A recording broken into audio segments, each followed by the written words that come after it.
Good afternoon. My name is John Michael Turner. I currently reside in Burlington, Vermont. I served with Kilo Company, 3rd Battalion, 8th Marines as an automatic machine gunner.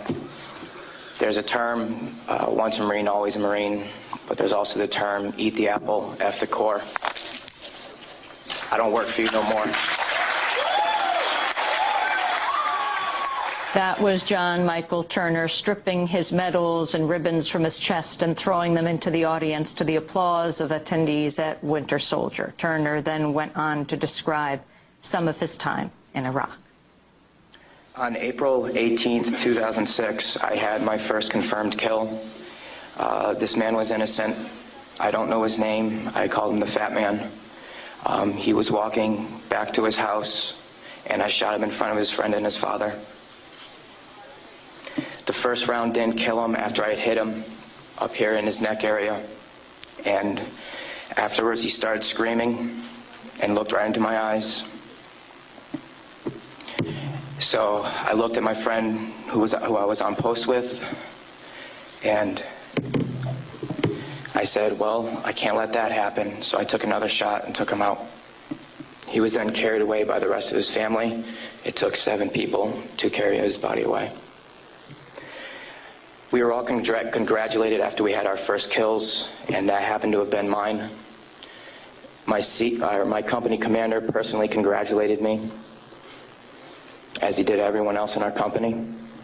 This is the same individual who had stated that whoever gets their first kill by stabbing them to death will get a 4-day pass when we return from Iraq.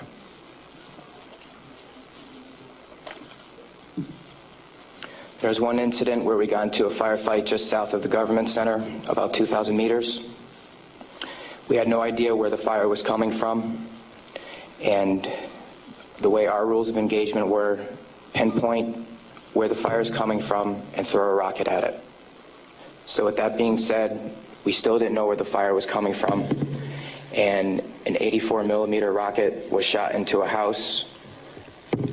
I do not know if there was anyone in it. We do not know if that's where the fire was coming from, but that's what was done. Please go to the next image.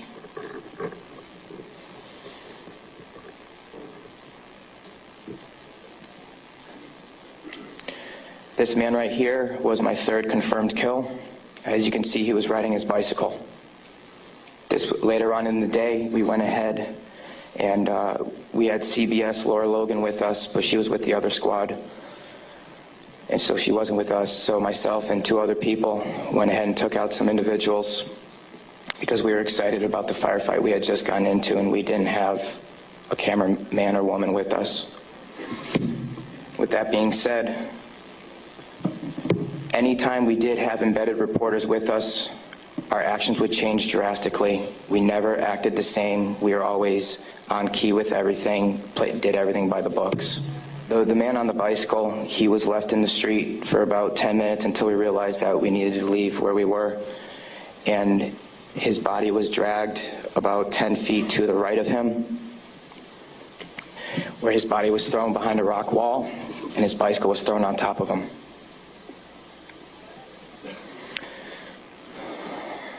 Another thing that we used to do a lot was recon by fire, where we would go ahead and try to start a firefight if we felt threatened in any way, shape, or form. There's one particular incident where we were working with the Iraqi Army and the Iraqi Special Forces in downtown Ramadi, and with our squad and the Iraqi Army, there was also lieutenant colonels, majors, first sergeants, and sergeant majors. Sorry, sergeants major. With that being said, the Iraqi Army would go into the house, kick in the doors, and then go ahead and shoot. And there were loud bursts of machine gun fire. We thought we were taking fire, but then we later found out that it was them.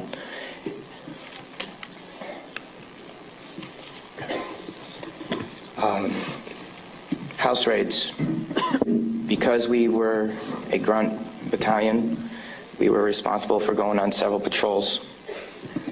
A lot of the raids and patrols we did were at the night, around 3 o'clock in the morning, around there. And what we would do is just kick in the doors and terrorize the families. That was an image taken around 3 o'clock in the morning through night vision goggles.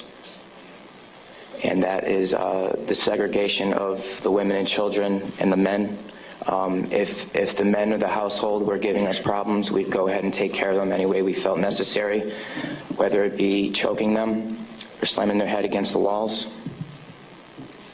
If you go back to that one picture, that was one man that wasn't taken, that was taken care of in a very bad way.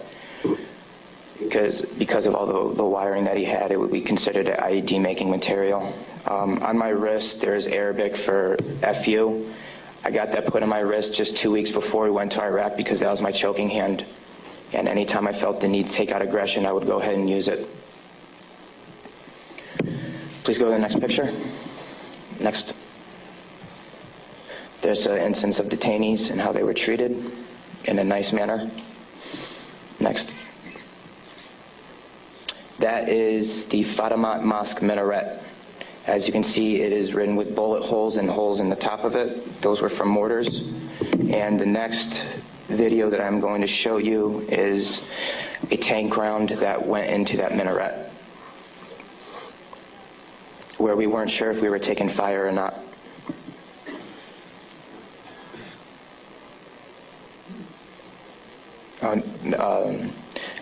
I'll talk about this one. This is after one of the guys in a weapons company had gotten shot.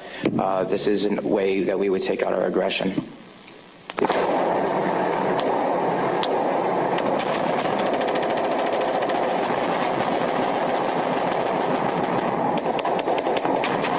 those of you who don't know, it is illegal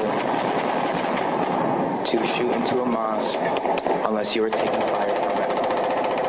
There was no fire that was taken from that mosque. It was shot into because we were angry. Okay, please play the next video.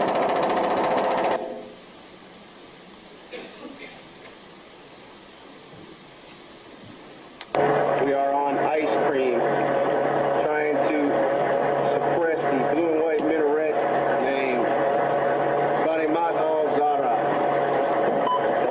Hellraiser. Go ahead and take another tape around that building over. That's that mosque door. Another round, Kilo 2. Oh! Yes! Next image. That, okay. With that being said, there's many more stories and incidents for me to talk about, although we don't have the time to. But this just goes to show you that that was the after effect of the tank round. This just goes to show you that everyone sitting up here has these stories. And there's been over 1 million troops that have gone in and out of Iraq. So the possibilities are endless. Next image, please. The reason I am doing this today is not only for myself and for the rest of society to hear, but it's for all those who can't be here to talk about the things that we went through, talk about the things that we did. Next image.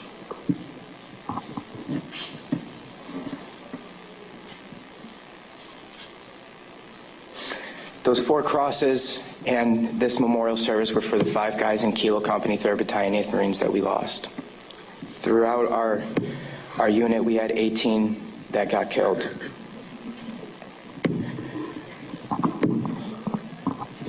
With that being said, that is my testimony. I just want to say that I am sorry for the hate and destruction that I've inflicted on innocent people.